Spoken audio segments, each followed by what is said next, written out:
ఇప్పుడు మనం బీచ్ దగ్గర ఉన్నాం. బీచ్ దగ్గర ఫ్లోటింగ్ బ్రిడ్జ్ ఉంది కదా, చూడటానికి వచ్చాం.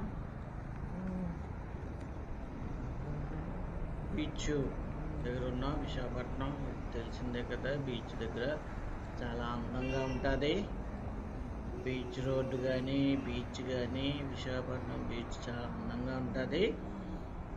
చూసారు కదా, కొత్తగా బీచ్లో దుద్దు పోయిన తర్వాత కోకోనట్ సంబంధించిన చెట్లన్నీ కూడా నాటారు. చూసారు కదా, చాలా బాగుంది.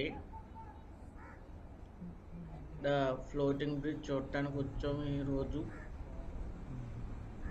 ఫ్లోటింగ్ బ్రిడ్జ్ చూదురు కానీ ఎలా ఉందో. అది విశాఖ చాలా అందమైన సిటీ. ఈ యొక్క అందమైన సిటీని మరింత అందంగా చూపించడానికి ట్రావెల్ వ్లాగ్స్లో వీడియోస్ పెడుతుంటాం, చూడండి. చూసారు కదా, బీచ్ ఎంత ఇదిగా ఉందో. కరెక్ట్గా ఇది ఎండ బాగా కాస్తుంది. రోజు సరిగ్గా 10:30 ఆ టైం అవుతుంది. ఆ 10:30 టైంకి ఫ్లోటింగ్ బ్రిడ్జ్ చూడటానికి వచ్చాను. చూసారు కదా, ఫ్లోటింగ్ బ్రిడ్జ్ అక్కడ కనిపిస్తుంది. ఉదయం పూట కాబట్టి ఎవరూ లేరు. జనరల్గా అయితే ఈవినింగ్ పూట అయితే చాలామంది ఎక్కువ జనాలు ఇక్కడ ఉంటారు. కానీ ఈవేళ మార్నింగ్ పూట కాబట్టి పెద్దగా జనాలు ఎవరూ లేరు. అదే ఈవినింగ్ అయితే జన సముద్రం బీచ్ అంతా ఉంటుంది. చూసారు కదా, సముద్రం బీచ్ ఇసుక ఎంత అందంగా ఉన్నాయో.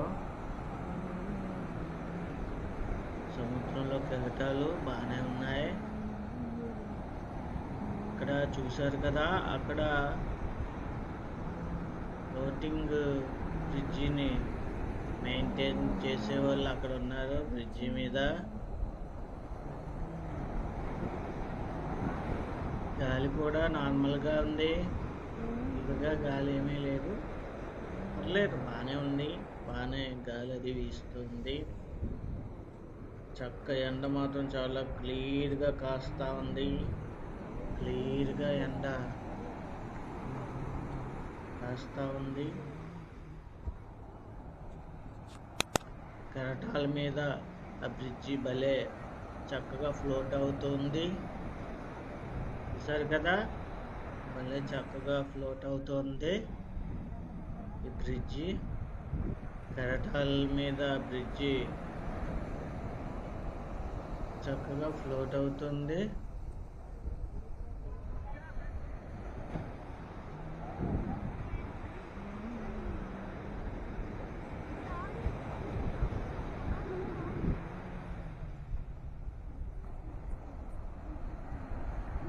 సరిగ్గా ఫ్లోటింగ్ బ్రిడ్జిని చూడడానికి కొంతమంది వచ్చారు. ఇక్కడ వీడియోస్ అవి తీసుకుంటున్నారు.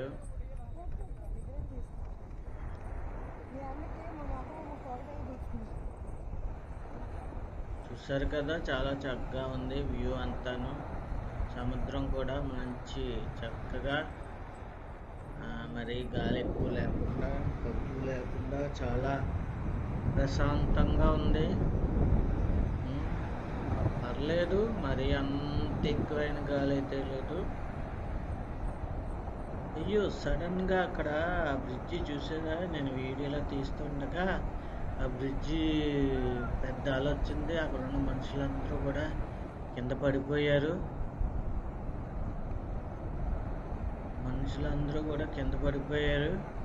వాళ్ళందరూ ఈత కొడుతున్నారు. బ్రిడ్జి నుంచి కింద పడిపోయి సముద్రంలో ఈత కొడుతూ ఉన్నారు. చూసారు కదా, సడన్గా పెద్ద అల వచ్చింది. ఆ అలకి ఆ బ్రిడ్జిలో ఉన్న వాళ్ళందరూ కూడా కింద పడిపోయారు సముద్రంలో. ఒక్కోసారి పెద్ద పెద్ద అలలు కూడా వస్తూ ఉంటాయి. జాగ్రత్తగా ఉండాలి. మనం సముద్రం దగ్గరికి వెళ్ళినప్పుడు చాలా జాగ్రత్తగా ఉండాలి. ఎప్పుడూ కూడా చిన్నపిల్లలతో కానీ పెద్దవాళ్ళతో కానీ వెళ్ళినప్పుడు మరి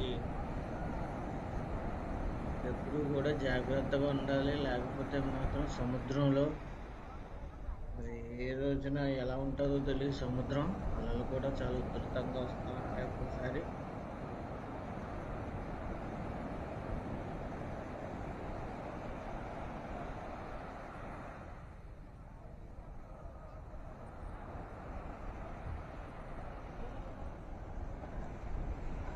చూసారా, ఇక్కడ పావురాలు కూడా మేత మేస్తూ ఉన్నాయి. వాటికి కావాల్సిన ఆహారం ఏదో అక్కడ ఉన్నట్టున్నాయి కాబట్టి అక్కడ పావురాలు చక్కగా చిన్న చిన్న ఏవో పన్నవి అవి తింటా ఉన్నాయి.